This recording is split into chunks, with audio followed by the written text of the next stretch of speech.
ഇന്നത്തെ ഏറ്റവും പുതിയ ശങ്കറിന്റെ ഗെയിം ചേഞ്ചർ ബോക്സ് ഓഫീസ് റിപ്പോർട്ടുകളിലേക്ക് ഇവർക്കും സ്വാഗതം. ഇന്ത്യയിൽ തന്നെ ഈ വർഷത്തിലെ ആദ്യത്തെ വലിയ ബഡ്ജറ്റിൽ തിയേറ്ററുകളിലേക്ക് എത്തിയ രാംചരൺ സിനിമയാണല്ലോ ഗെയിം ചേഞ്ചർ. സിനിമയുടെ ആകെ 4 ദിവസത്തെ വേൾഡ് വൈഡ് കളക്ഷൻ വന്നിരിക്കുകയാണ്. ഒപ്പം ഇന്നത്തെ സിനിമയുടെ കേരള വേൾഡ് വൈഡ് എസ്റ്റിമേറ്റ് റിപ്പോർട്ടുകളും പുറത്തു വന്നിരിക്കുകയാണ്. പൊങ്കൽ സംക്രാന്തി അവധി പ്രമാണിച്ച് തിയേറ്ററുകളിലേക്ക് എത്തിയ രാംചരൺ സിനിമയാണല്ലോ ഗെയിം ചേഞ്ചർ. എന്നിട്ടും ഈ പൊളിറ്റിക്കൽ ആക്ഷൻ മാസ് എന്റർടൈനർ സിനിമയ്ക്ക് കാര്യമായ കളക്ഷൻ പ്രതിദിനം വരാത്ത ഒരു കാഴ്ചയാണ് നാം കാണുന്നത്. ഞായറാഴ്ച വരെയുള്ള കണക്കുകൾ പ്രകാരം 3 ദിവസങ്ങൾ കൊണ്ട് 130 കോടി വേൾഡ് വൈഡ് ഗ്രോസ് നേടിയെടുത്ത സിനിമ ഇന്നലെ വരെയുള്ള 4 ദിവസത്തെ വേൾഡ് വൈഡ് കളക്ഷൻ കണക്കുകൾ പ്രകാരം 140 കോടി വേൾഡ് വൈഡ് ഗ്രോസ് ആണ് നേടിയെടുത്തിരിക്കുന്നത്.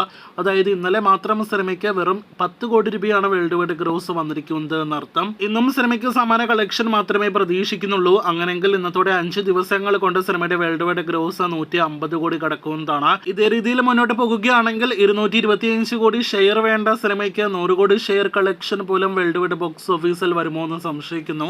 ആകെ മൊത്തത്തിൽ ശങ്കറിന്റെ കരിയറിലെ ഏറ്റവും വലിയ ഡിസാസ്റ്റർ സിനിമയായിട്ട് ഇന്ത്യൻ രൂപയെ കടത്തി വെട്ടിയിരിക്കുകയാണ് ഗെയിം ചേഞ്ചർ എന്ന് പറയാതിരിക്കാനായിട്ട് വയ്യ. സിനിമയുടെ ആദ്യ ദിവസത്തെ തള്ളു കളക്ഷൻ ആയിരുന്നല്ലോ 186 കോടി. ആ കളക്ഷനിലേക്ക് സിനിമ ഫൈനലായിട്ട് എത്തപ്പെടാൻ പോലും പാടുപെടുന്ന ഒരു കാഴ്ചയാണ് നിലവിലെ പ്രതിദിനം നാം കണ്ടുകൊണ്ടിരിക്കുന്നത്.